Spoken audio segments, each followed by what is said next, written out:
Arrancamos, por favor, grabación, Marco. Bienvenidas, compañeras y compañeros de La Fuente. Muchas gracias por acompañarnos en esta La Contramañanera de los lunes. Iniciaríamos con una participación de la senadora López Rabadán y posteriormente daremos lectura a las preguntas que amablemente nos han hecho llegar. Senadora, tiene usted la palabra. Muy buenos días. Muchas gracias. Muchas gracias, buenos días a quienes nos acompañan de los medios de comunicación y por supuesto agradecer también a quienes nos siguen a través de sus redes sociales, tanto en México como en Estados Unidos. Bienvenidas, bienvenidos al Senado de la República. La salida del señor Arturo Saldívar de la Suprema Corte de Justicia de la Nación otorga al presidente de la República un lugar en el máximo tribunal para desde adentro generar una crisis en el Poder Judicial. Nuestra Constitución establece un proceso limpio e imparcial para garantizar la independencia de ese poder de la Unión. Sin embargo, el propio presidente López Obrador está ensuciando el nombramiento de quien sustituirá al señor Saldívar. La terna enviada a este Senado es un claro ejemplo de este reflejo obsesivo que tiene el Ejecutivo Federal y busca la subordinación ideológica y no la experiencia. No busca ni capacidad ni mucho menos autonomía. Es claro, pues, que el presidente de la República lo que quiere solamente es subordinación y no personas que defiendan a los mexicanos.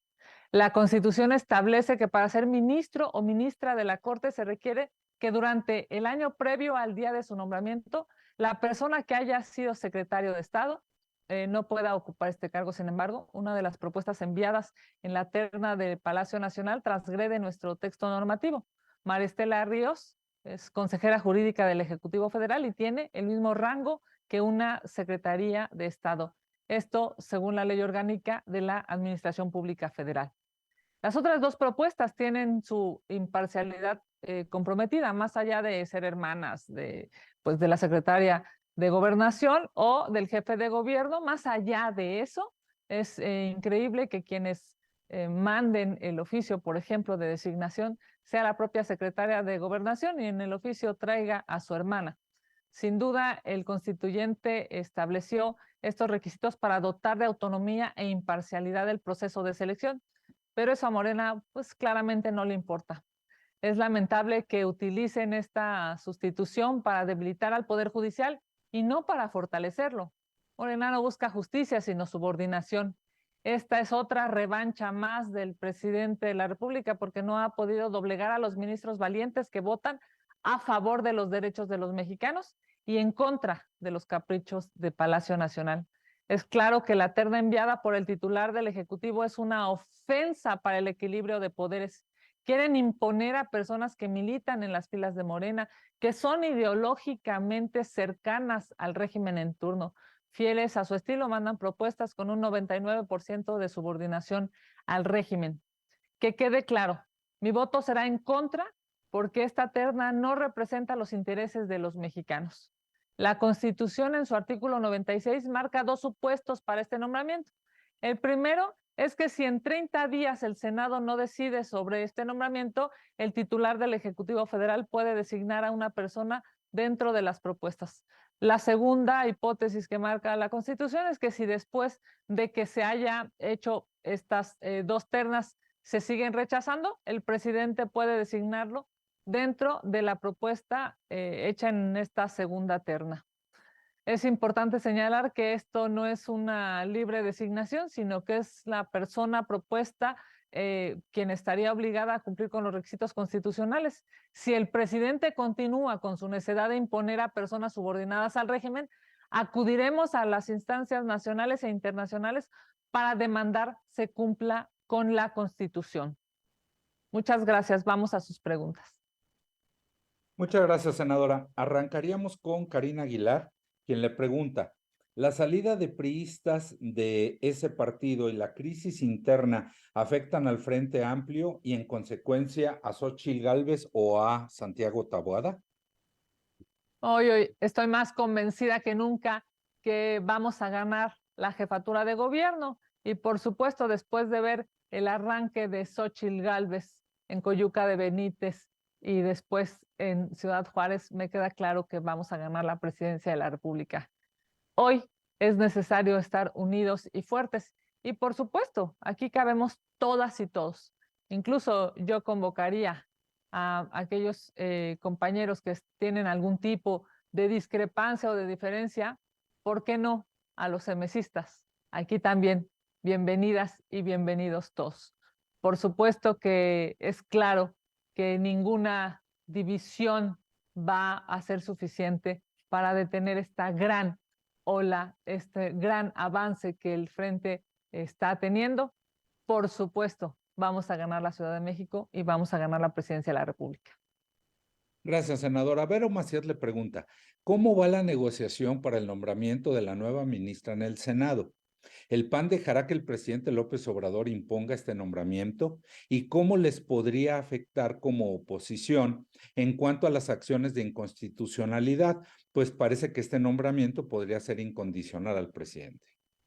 Es claro que el presidente López Obrador lo que quiere no es una ministra independiente, autónoma. Lo que quiere es una ministra subordinada al régimen y a sus caprichos. Por supuesto que si López Obrador continúa con esa necedad y quiere imponer a una ministra a modo, nosotros acudiremos a instancias nacionales e instancias internacionales para que se haga valer la Constitución. Es claro que necesitamos un poder judicial autónomo, independiente, no una ministra subordinada ideológicamente a Morena y a López Obrador, porque lo que necesitamos es una ministra que defienda a los mexicanos, que haga valer la Constitución, que respete a cada una de las instituciones en este país y, por supuesto, esté del lado de la gente. Una ministra que solamente defienda los caprichos de López Obrador no le hace bien ni a la Corte ni a todo el país. Gracias, senadora. También Vero Macier le pregunta si sabe usted si ya existe fecha para la reunión de la Comisión de Justicia para analizar este asunto. Bueno, en estricto sentido entiendo que se estará resolviendo en estas horas. Ya fue turnada en digamos, la terna a la comisión y seguramente el día de mañana, porque no hubo quórum en la última sesión, se podrá resolver sobre el método propuesto. La verdad es que están urgidísimos en Morena por cumplir los caprichos de López Obrador, pero nosotros daremos el debate. Gracias, senadora. Luis Carlos Rodríguez le pregunta, ¿el PAN presentará alguna denuncia penal contra funcionarios de Guerrero y la titular de Protección Civil Federal por la falta de acciones previas al huracán? Nosotros seguiremos insistiendo en que haya una comisión de investigación. Es necesario que una comisión plural del Congreso mexicano haga un análisis de qué pasó, por qué no se alertó a los acapulqueños y a los guerrerenses, de por qué no se está entregando en tiempo y forma la ayuda a los guerrerenses, por qué sigue sin haber agua y luz, por qué no han podido levantar las toneladas de basura que hay en Guerrero, por qué el presidente de la República no ha acudido a Acapulco y a los municipios afectados. Es necesario seguir insistiendo en que este Congreso mexicano, en que en el Senado de la República se establezca una comisión de investigación para saber quién es quién en la responsabilidad, o yo diría más bien en la irresponsabilidad del gobierno en esta tragedia. Gracias, senadora. Magali Juárez le pregunta, ¿ya no existen riesgos de división en el Frente Amplio por México en la Ciudad de México? ¿Y cómo toma las declaraciones de Adrián Rubalcaba respecto a que lo traicionaron y que ahora busca que sus diputados afines ratifiquen a Ernestina Godoy? Bueno, sin lugar a dudas, todos tienen derecho a inconformarse, todos tienen derecho a defender sus posiciones políticas y a buscar por sus aspiraciones personales. Pero a lo que no se tiene derecho es a acompañar a una fiscalía carnal, a una fiscalía que en lugar de investigar y de sancionar a los delincuentes en esta ciudad, a ti que te asaltan en el transporte público, a ti que te asaltan en el metro, a ti que se meten a tu casa y te roban tus pertenencias, en lugar de que la fiscalía esté investigando, deteniendo a los delincuentes y, por supuesto, generando seguridad en esta ciudad, en lugar de hacer eso, lo que hace es perseguir a la oposición. Ya lo vimos, incluso en medios internacionales, la Fiscalía de la Ciudad de México espía a la oposición y a quienes no piensan como el régimen en turno. Una fiscalía así no sirve, así es que si pues alguna persona, el propio alcalde, lo que quiere es que esa fiscalía continúe, me parece que es darle la espalda, incluso a quienes lo eligieron y a todos los capitalinos. Yo espero que recapacite, y si por alguna razón él no recapacita, pues que claramente los diputados locales del PRI puedan reconocer la importancia de su voto. Hoy, al parecer, pues ya vimos que ni tiene tantos diputados, ni va a lograr acompañar al régimen de Morena en la Ciudad de México y acompañar a la Fiscalía. Ojalá, ojalá y cada diputado, cada diputada del PRI defienda su voto, su integridad y no esté buscando una venganza, sino busque ayudar a los capitalinos. Gracias, senadora. Félix Muñiz está conectado. Tienes la palabra, Félix. Gracias, senadora. Buenos días a Hola todos. Félix, buenos días. Son varias preguntas, ya sabes, como siempre. Pero primero que nada, preguntarte, fíjate que en la madrugada del viernes, de ayer, pues se reporta violencia en Cuernavaca, 9 muertos, que ya es nuestra forma de vivir. Imagínate ir a Cuernavaca y saber de ese tipo de violencia, y parece ser que la estrategia no cambia. Ya nos tenemos que acostumbrar a esto, senadora. Bueno, primero que nada decirte, querido Félix, sí, vi la nota y además hay incluso una discusión del número de víctimas. Me parece terrible que ante la inseguridad, ante la posibilidad de perder la vida, de estar desaparecido, todavía las víctimas y sus familiares tengan que luchar con que el gobierno diga la verdad. Es inaceptable que estemos pasando por esta tragedia de inseguridad respaldada por López Obrador y por Morena, y además tengamos que estar litigando, exigiendo las cifras correctas de víctimas. Por supuesto que esto demuestra por qué lamentablemente en Morelos se está viviendo un estado fallido. No hay condiciones de seguridad y pues es la tónica de muchos estados de la República en donde gobierna Morena. La otra pregunta es porque hoy también el presidente habló de que pues el INAI va a desaparecer y tú vienes del INAI. ¿Qué podemos esperar del INAI? ¿Va a continuar o sí está definida su futuro de que desaparezca? Justamente acabo de inaugurar un foro en el Instituto Nacional de Acceso a la Información en este país. Solamente tiene 4 comisionados, porque el Senado de la República, la mayoría oficialista de los morenistas en el Senado de la República, siguen aferrados a dinamitar a los organismos constitucionalmente autónomos. Es una vergüenza que el mundo ideal de López Obrador sea un mundo en donde hay opacidad, en donde los mexicanos no sepan en qué se gastan sus impuestos. Es necesario exigirle a López Obrador que deje de hacer todo en lo oscurito, que deje de hacerlo de manera, pues, llamémosle así, a espaldas de los mexicanos. Luchar porque el INAI siga existiendo es luchar porque tú sepas en qué el gobierno está gastando tus impuestos. Es una obligación ética y constitucional luchar para que el INAI siga trabajando y siga dándole resultados a los mexicanos. Gracias a la transparencia, sabemos, por ejemplo, de este colapso en el sistema de salud. Gracias a la transparencia es que sabemos que hoy una refinería que no refina ni un bidón, está costando el triple de lo que dijeron que iba a costar. Gracias a la transparencia hay un control de los servidores públicos de todo el país. Si López Obrador está obsesionado con destruir la transparencia, demuestra claramente que en su gobierno y en su partido son unos corruptos.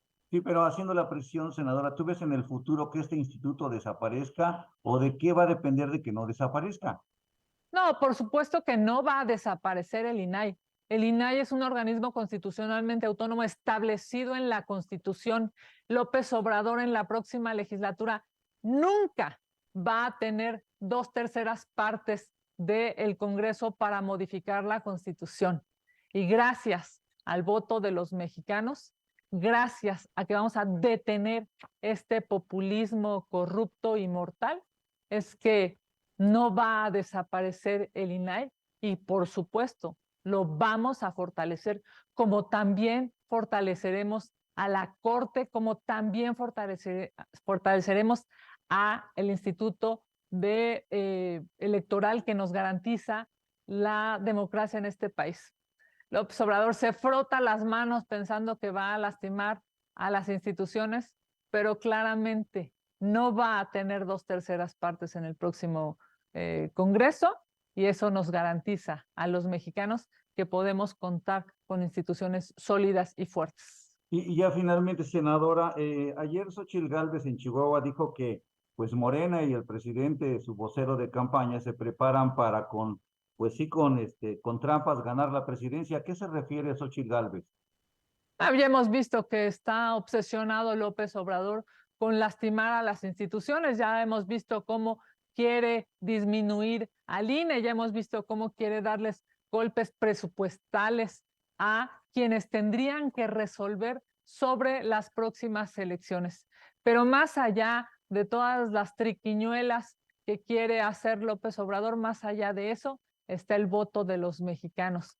La única forma en la que podemos defender a México, a las instituciones, la única forma en la que puedes defender a tu familia, a tu municipio, a tu comunidad y a tu país es saliendo a votar. Ya vimos cómo en otros países, si sales a votar, puedes detener a esos gobiernos populistas que tanto dañan a América Latina. Gracias, senadora. Gracias, Gallo. Gracias, Gallo. Para finalizar, senadora Rubén Arizmendi nos pregunta, dice, tengo entendido que las dos ternas serán rechazadas para que el presidente al final decida quién se queda y se rumora que podría ser Ernestina Godoy. ¿Qué opina usted? Bueno, ya les he comentado que hay 2 etapas, ¿no? Hay un camino que puede ser, evidentemente, que no se resuelva en 30 días y que el presidente de la República, pues, imponga a quien quiera de esta terna, y si eso sucede, nosotros acudiremos a instancias nacionales e internacionales porque claramente no cumplen con la Constitución. La segunda opción, el segundo carril, es por supuesto que haya una segunda, que esta se rechace y que haya una segunda terna y que de esa terna tampoco se logren las 2/3 partes y el presidente de la República sobre esa terna defina.